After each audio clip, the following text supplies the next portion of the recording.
that I've kind of approached my company is, you know, as of right now, I'm a singleton. You know what I mean? Like I, we talk about time and stuff all the time. Oh yeah. Like I don't even have time to take on a whole, crew of DJs. But you have done it. And you have not only done it, but done it successfully, right? Thank Like you. you have, you know, grown DJs into, from nothing to something, grown DJs into, notable names out in Houston. And it's just, created your company to be one of the top companies, in the greater Houston area, if not, in the state. 500 plus reviews, by the way. Thank you. Of just all the accolades, all the accolades. Thank you. Thank you. But just, what kind of made you go from that wedding that you did, of saying like, hey, like I'm gonna, progress this to a full blown company where, Hmm. I have other DJs opposed to just staying by yourself. Yeah, yeah, yeah. Thank you, man, and thank you for. I love that question, and then thank you for the kind words too, um, man. So I want to say 2008 or maybe 2009. I'm DJing a Colombian festival. I run into one of my buddies that I went to high school with, and turns out that he's a wedding DJ here locally. He has a business partner at the time, and he's like, "Hey, man, have you ever done weddings?" And I'm like, "Actually, that's what I'm. Yeah, that's what I'm. I'm so glad you asked." And so he was like, "Well, man, let's chop it up this upcoming week. Let's see what we can make happen." I said, "All right, cool." So I told my wife about it, and she's like, "So you're gonna go work for someone?" I said, "Most likely, yeah. And if it makes sense, yeah, I think it'd be a great place for me to go." I said, "But let me meet with these guys first and see, what they're talking about, what they have to offer."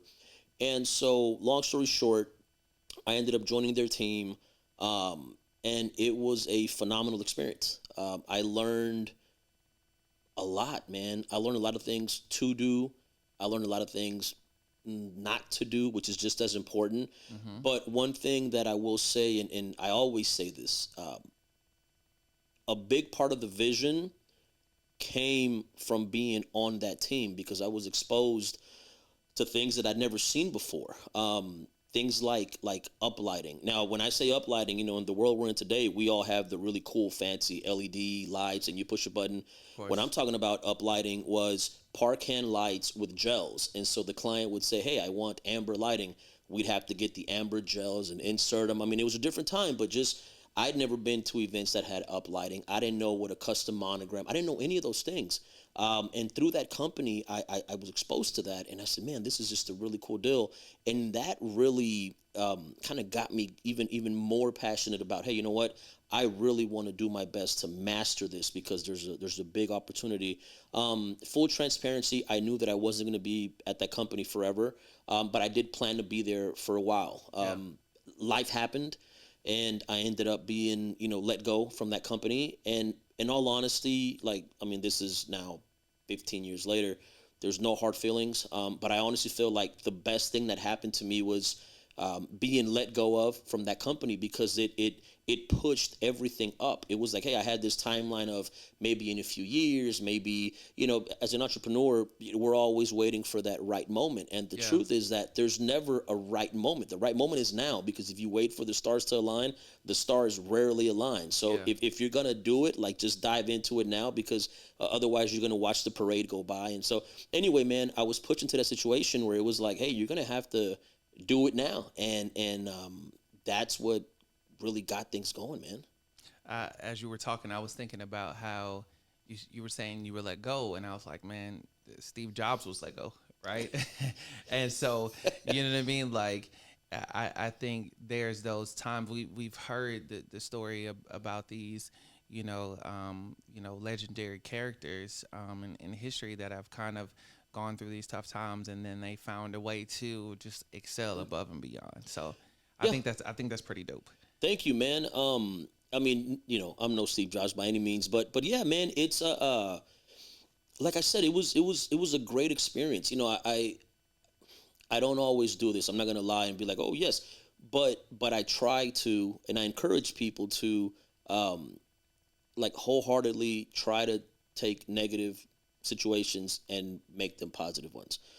In that moment when I was let go, yes, of course I was upset. I was now jobless. But very shortly after, say, you know what, this is an opportunity to go and actually do what it is that I've been envisioning. And then also too, I'm sorry, I want to piggyback to this. You asked me about growing the team. Being honest, that's another place where I was exposed to that.